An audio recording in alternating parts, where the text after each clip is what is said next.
Good evening, my name is Brianna Flynn. I will be talking to you today about the Animal Protective Foundation. This was my choice for my final project for more than one reason. I've always been an advocate for animal rights. I've always been interested in this topic, so I felt as if it was pretty perfect. Let's see. What I found most interesting about this particular foundation was their mission. Their mission in particular was their overall commitment and goal to animals.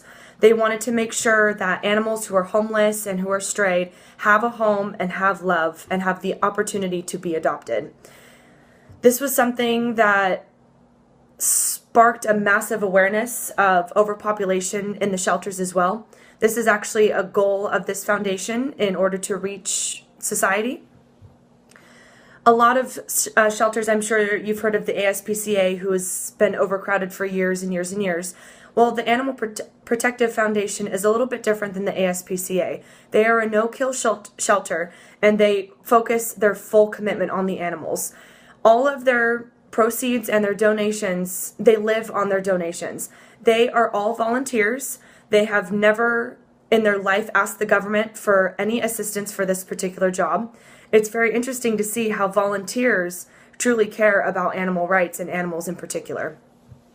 This particular foundation began in Scotia, New York, which I also found was interesting. It's on the other side of the country.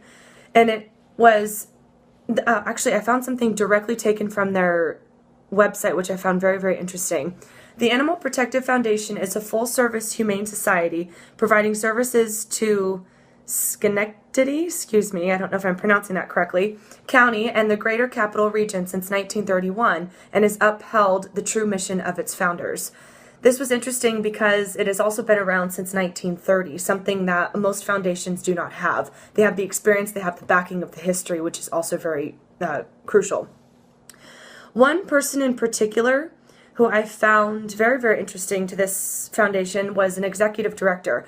I learned something new. I did not realize that executive directors were needed in shelters. I thought all animal shelters were all volunteer. Well, this lady named Deb Vallier has recently been elected as the new executive director.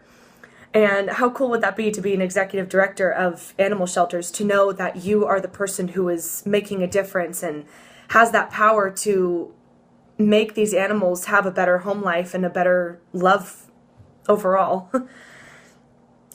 Basically what I also liked is that this woman, Deb Vallier, by upholding the culturally based mission of human kindness and by maintaining a punctual attitude of importance on compassion, this exudes major professionalism as the Animal Protective Foundation continues to flourish.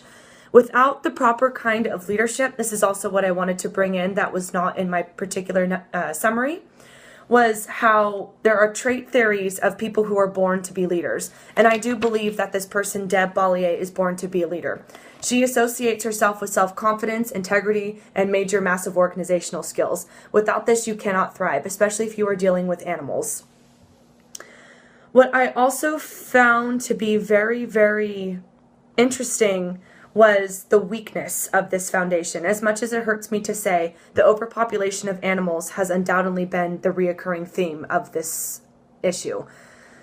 Finding this was a major downfall because realizing that there are that many animals without homes is truly, truly heartbreaking. However, there was a little bit of hope when I did read that people are making accommodations for the slower seasons of the year where adoption isn't as common. All pets are spayed or neutered or vaccinated prior to adoption. Some cat or kitten fees can be reduced to $25, some are $50 for dogs. Some senior citizens get discounts and they can adopt for free. They will do anything to uphold their mission and make sure that these animals get a good home. That's what was the main focus of this whole paper. Another major downfall that comes into play is the uncertainty that arises.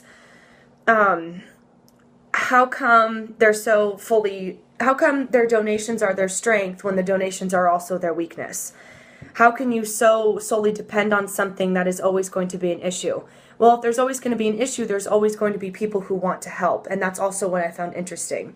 There's some good news at the Animal Protective Foundation. After receiving a close to $500,000 grant From the American Society for the Prevention of Cruelty to Animals earlier this year, the foundation is close to opening a new spay and neuter clinic that will double in its current capacity for surgeries and allow low-income pet owners to afford this kind of service. I just thought this was wonderful because, like I said, going back to that ultimate mission of making sure that these animals and their overall goal of protective morality, it's interesting to see that people will not give up on these animals nor the organization, which is mostly important. I actually wanted to kind of go through the website to kind of show you the adoption process, which I thought was really interesting. You can search through all the different kind of animals that are available. Let me get to it here and let me show you.